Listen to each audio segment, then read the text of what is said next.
បាទរថយន្តព្រុសមួយគ្រឿងនេះគឺមានបញ្ហាកលេបងប្អូននៅពេលដែលយើងបត់ចកោតម្ដងគឺវាមានបញ្ហាខិខុកនេះបណ្ដាលមកពីកលេហើយកស៊ូប្រកបក៏មានបញ្ហាដាច់ផងដែរអញ្ចឹងពិតជាសំខាន់តែនៅពេលដែលត្រូវភ្លៀងយើងត្រូវតែថែរក្សាបាទហើយគាត់ក៏មានបដូរប្រេងម៉ាស៊ីនផងដែរប្រេងម៉ាស៊ីនប្រកបនេះពេលយើងបហូរមកគឺនៅសល់តិចមែនតើបាទពិតជាគ្រោះថ្នាក់មែនតើអញ្ចឹងយើងគួរតែមានការត្រួតពិនិត្យឲ្យបានដល់បាទអញ្ចឹងជាងយើងក៏ចាប់ផ្ដើមជួសជុលជូនគាត់នឹងបដូរកម្រងប្រេងជូនគាត់ផងដែរ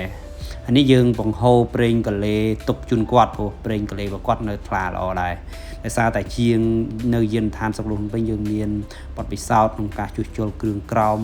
មិនថាកលេឬប្រព័ន្ធផ្សេងៗទៀតទេគឺយើង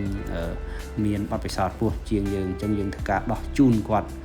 ហើយនឹងធ្វើការបដូរថ្មីជូនគាត់ផងដែរហើយយើងចំណាយពេលត្រឹមតែ1ម៉ោងជាងឯងបងប្អូនយើងជួសជុលជូនគាត់ទាំងដូរកលេទាំងបដូរប្រេងម៉ាស៊ីនជូនគាត់ហើយនៅយានដ្ឋានសក្តិភ្នំពេញរបស់យើងក៏មានការធានាត្រឹមត្រូវចេញពីយានដ្ឋានផងដែរក្នុងការដោះដូរគ្រឿងក្រោមឬមាន